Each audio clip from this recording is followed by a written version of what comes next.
سب سے ملتے ملاتے عصر کی نماز کا وقت ہو گیا۔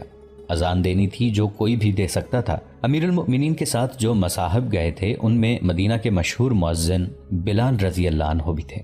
بلال رضی اللہ عنہ وہ مؤذن تھے جنہیں اسلام کی تاریخ تا قیامت فراموش نہیں کرے گی۔ امیر المؤمنین، کسی نے کہا، بیت المقدس جیسا مقدس شہر اور اہم شہر ہماری جھولی میں آ پڑا ہے۔ اس ایک شہر پر فتح کیے ہوئے سینکڑوں شہر قربان کیے جا سکتے ہیں۔ ایسی عظیم کامیابی کی خوشی میں آج بلال اذان دیں تو کتنا اچھا ہو۔ ہم بیت المقدس میں بلال کی اذان کے بعد داخل ہوں گے۔ خلیفۃ المسلمین عمر رضی اللہ عنہ نے بلال رضی اللہ عنہ کی طرف دیکھا۔ بلال خاموش کھڑے تھے۔ ان کے چہرے پر اداسی کا تاثر اور زیادہ گہرا ہو گیا۔ بلال رضی اللہ عنہ حبشی نسل سے تھے۔ ابتدا ہی میں اسلام قبول کر لیا تھا۔ ان کی آواز بلند، سریلی اور پرسوز تھی۔ انہوں نے پہلی دفعہ اذان دی تو مسلمانوں پر تو اثر ہونا ہی تھا، دوسرے لوگ بھی مسحور ہو کر رہ گئے تھے۔ یہ بلال رضی اللہ عنہ کی آواز کا جادو تھا۔ اہل قریش نے اس آواز کو بند کرنے کے لیے بلال رضی اللہ عنہ پر اتنا تشدد کیا تھا کہ وہ بہت دیر تک بے ہوش پڑے رہتے تھے۔ جب اٹھتے تھے تو پہلی آواز جو ان کے منہ سے نکلتی تھی وہ اللہ کا نام ہوتا تھا۔ ان کی اذانیں دشت و جبل اور صحراؤں پر وجد طاری کرتی تھیں، لیکن رسول کریم صلی اللہ علیہ وآلہ وسلم کے وصال کے ساتھ ہی یہ آواز خاموش ہو گئی۔ بلال رضی اللہ عنہ نے اذان دینی چھوڑ دی تھی۔ ان کے چہرے پر ہر وقت اداسی اور افسردگی کی سیاہ گھٹائیں چھائی رہنے لگیں۔ اتنی مدت گزر جانے کے بعد آج پہلی بار بیت المقدس کے دروازے پر امیر المؤمنین عمر رضی اللہ عنہ کے مصاحبوں نے اس خواہش کا اظہار کیا کہ بیت المقدس کی فتح کے اس موقع پر بلال رضی اللہ عنہ اذان دے۔ امیر المؤمنین نے ان کی طرف دیکھا تو وہ خاموش رہے۔ بلال، امیر المؤمنین نے کہا، میں جانتا ہوں تم کیا سوچ رہے ہو، لیکن یہ موقع ایسا ہے کہ میں خود چاہتا ہوں کہ اذان تم ہی دو۔ بیت المقدس کی فتح کے موقع پر کون ایسا ہوگا جو رسول اللہ صلی اللہ علیہ وآلہ وسلم کو یاد نہ کرنا چاہتا ہو؟ بلال رضی اللہ عنہ کچھ دیر خاموش رہے۔ سب کو توقع یہی تھی کہ بلال رضی اللہ عنہ اذان نہیں دیں گے، لیکن تھوڑی ہی دیر بعد ان کے چہرے کا تاثر بدل گیا۔ انہوں نے ادھر ادھر دیکھا، انہیں ایک جگہ ذرا اونچی نظر آئی۔ وہ تیز تیز قدم اٹھاتے اس جگہ جا کھڑے ہوئے، کانوں پر ہاتھ رکھے اور برسوں بعد بیت المقدس کی فضا اس پرسوز آواز سے مرتعش ہونے لگی جو وصال رسول صلی اللہ علیہ وآلہ وسلم کے ساتھ ہی خاموش ہو گئی تھی۔ امیر المؤمنین اور ان کے مصاحبین اور تمام مجاہدین پر سناٹا طاری ہو گیا۔ جب بلال رضی اللہ عنہ کی زبان سے یہ الفاظ نکلے، محمد الرسول اللہ، تو کئی ایک افراد کی دھاڑیں نکل گئیں۔ اس سے پہلے تو سب کے آنسو جاری تھے، لیکن اپنے رسول صلی اللہ علیہ وآلہ وسلم کا نام سن کر سب کے جذبات کے بند ٹوٹ گئے۔ کسی کو اپنے اوپر ضبط نہ رہا۔ اذان کے بعد امیر المؤمنین عمر رضی اللہ عنہ بن الخطاب کی امامت میں سب نے نماز عصر ادا کی۔ اگلے روز امیر المؤمنین کا ایک ایلچی بیت المقدس کے اندر یہ پیغام لے کر گیا کہ امیر المؤمنین صلح کا معاہدہ طے کرنے کے لیے مدینہ سے آ گئے ہیں۔ اسقف سفرنوس اسی پیغام کا منتظر تھا۔ وہ اپنے ساتھ چند آدمیوں کو لے کر باہر آ گیا۔ معاہدے کی شرائط طے ہو گئیں اور اسقف نے شہر کی چابی امیر المؤمنین عمر بن خطاب رضی اللہ عنہ کے حوالے کر دی۔ معاہدہ جو تحریر ہوا تھا اس کے الفاظ کچھ اس طرح تھے: بسم اللہ الرحمن الرحیم۔ اس معاہدے کے تحت جو خلیفۃ المسلمین عمر رضی اللہ عنہ بن الخطاب اور اسقف بیت المقدس سفرنوس کے درمیان طے پایا، خلیفۃ المسلمین نے ایلیا یعنی بیت المقدس کے باشندوں کو اس معاہدے کی روح سے امن و امان دیا۔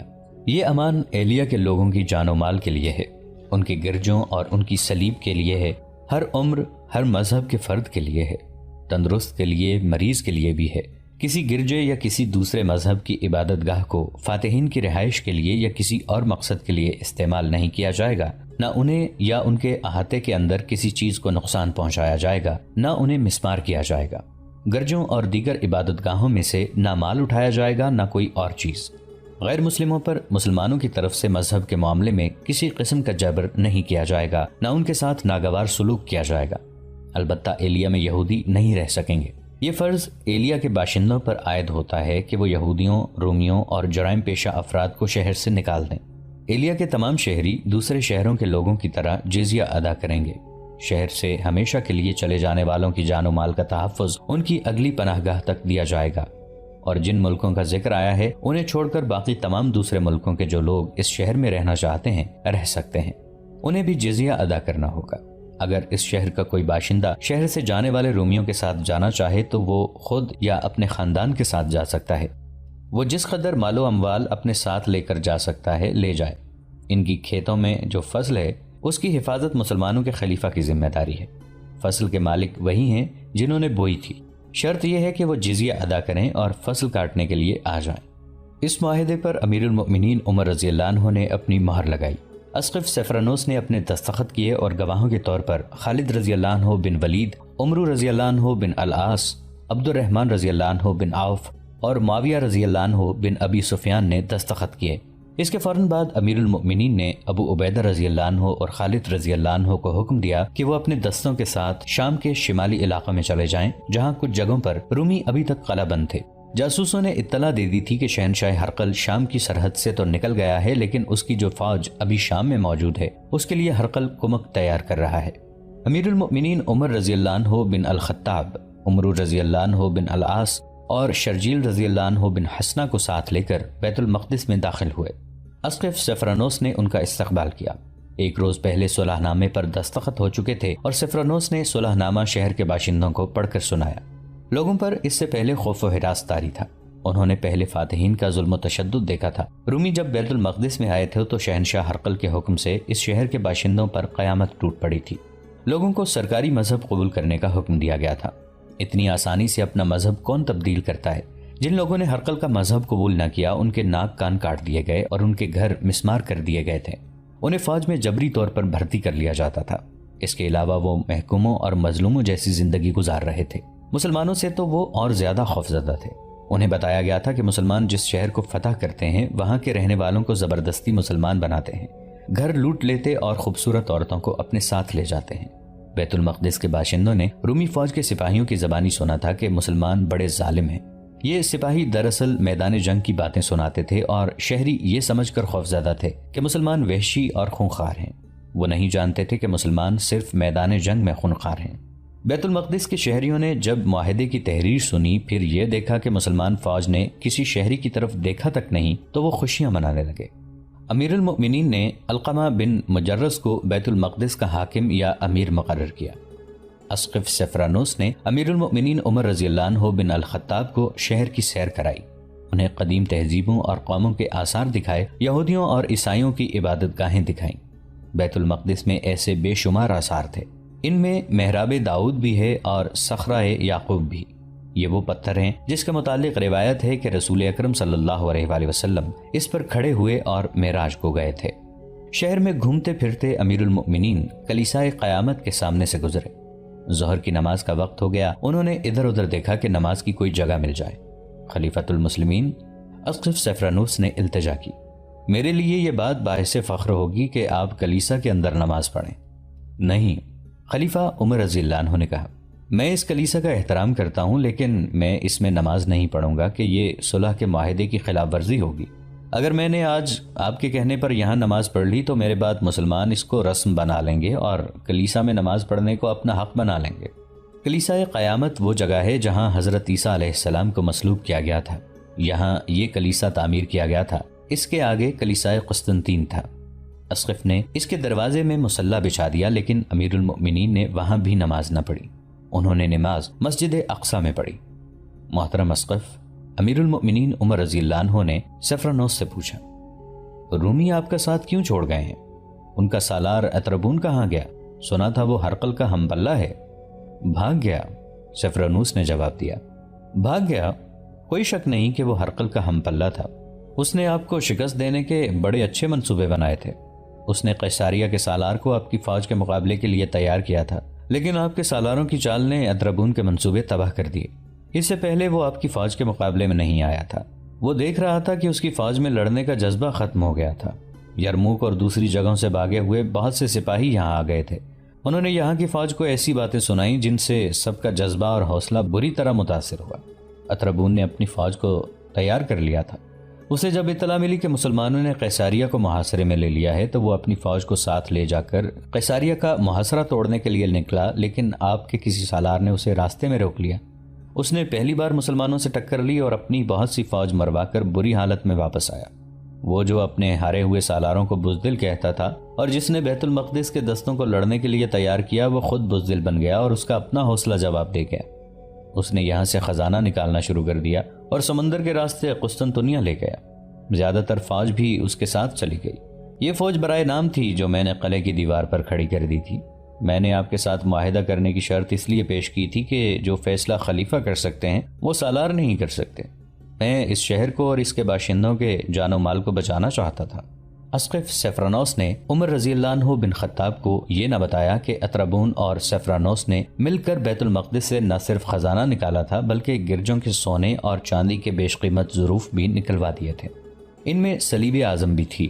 سیفرانوس نے امیر المؤمنین کو مدینہ سے اس لیے بلایا تھا کہ وہ خزانہ، ظروف، رومی فوج اور اس کا مال و اموال نکلوانے کے لیے وقت حاصل کرنا چاہتا تھا۔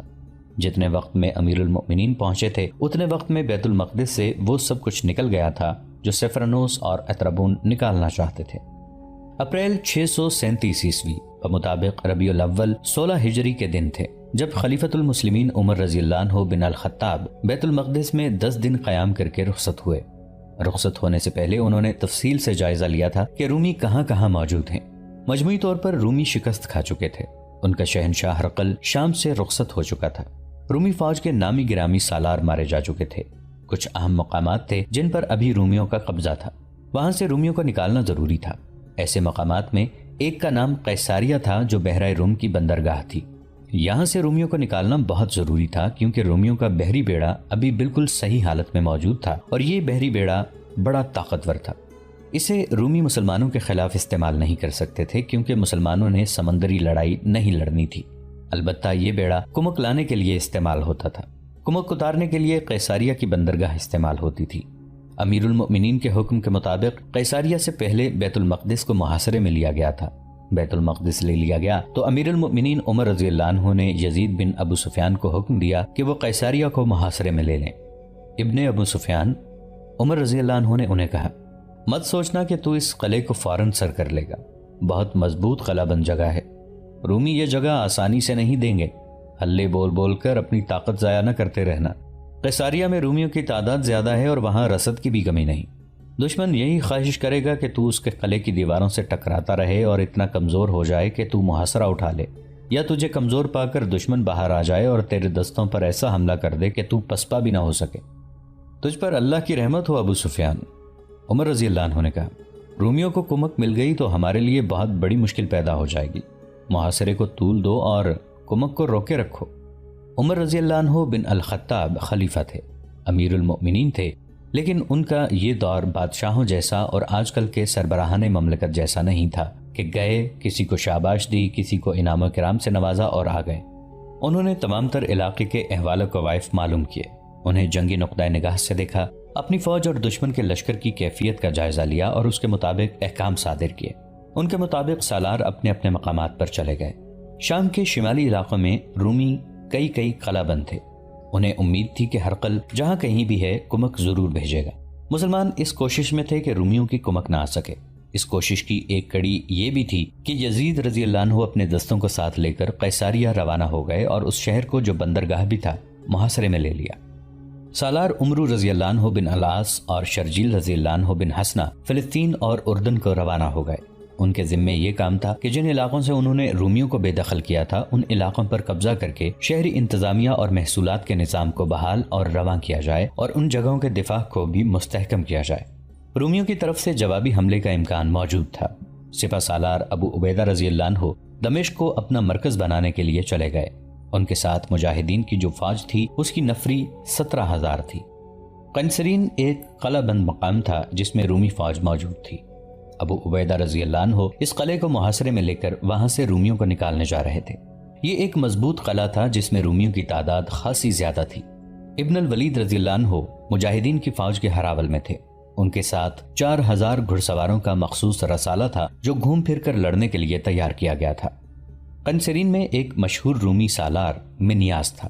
اس نے دیکھ بھال کے لیے دور دور تک اپنے آدمی پھیلا رکھے تھے۔ ان میں سے ایک آدمی سرپٹ گھوڑا دوڑاتا آیا اور سیدھا منیاس کے پاس گیا۔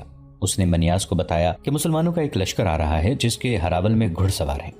اس نے تعداد 3 اور 4,000 کے درمیان بتائی اور یہ بھی بتایا کہ ہراول کتنی دور ہے۔ منیاس نے بڑی عجلت سے اپنی فوج کو تیار کیا۔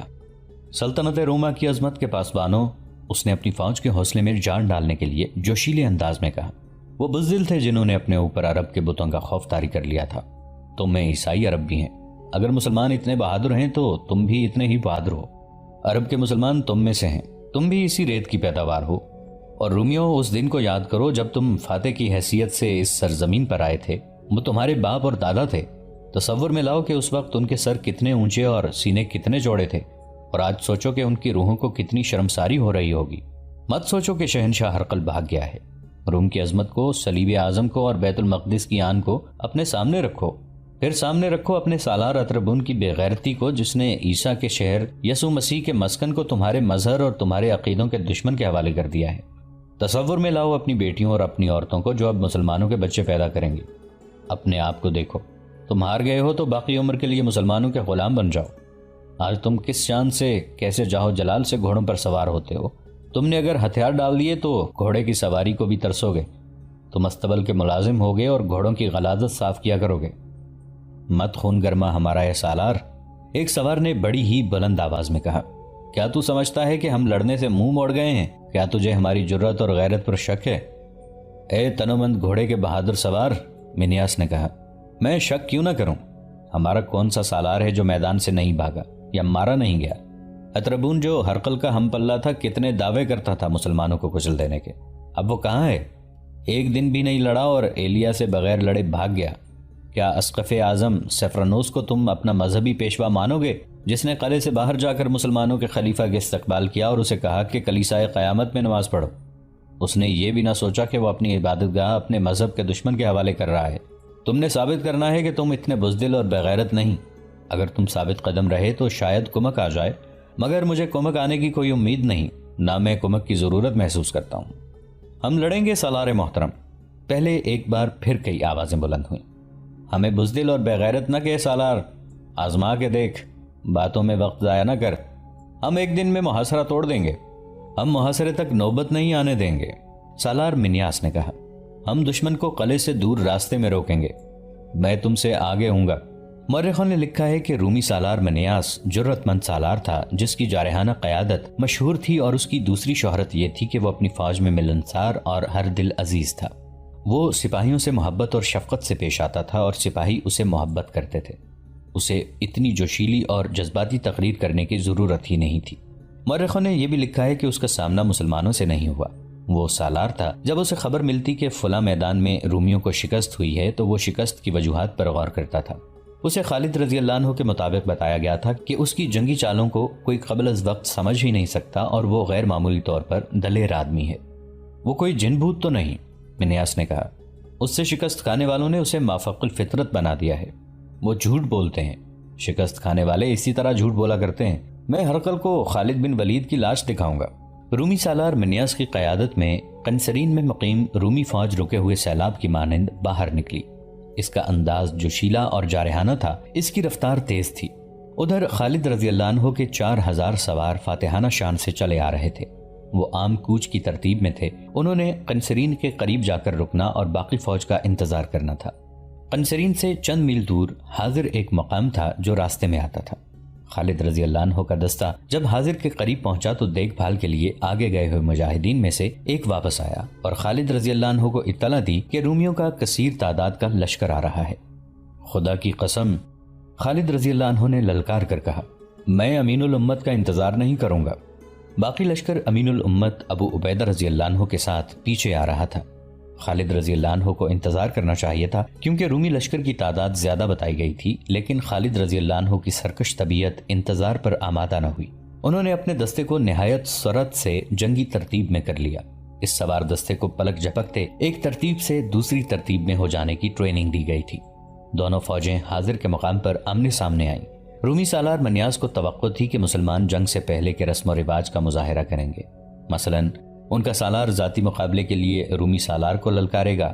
ایسے چند ایک مقابلے ہوں گے، پھر دستوں کو ترتیب میں کیا جائے گا، لیکن مسلمان سوار رکے بغیر ایسی ترتیب میں ہو گئے جسے منیاس سمجھ ہی نہ سکا۔ اتنے میں اس پر حملہ ہو چکا تھا۔ منیاس اپنی فوج کا حوصلہ بڑھانے کے لیے آگے تھا۔ اس کے گرد محافظوں کا حصار تھا جو خاصا مضبوط تھا۔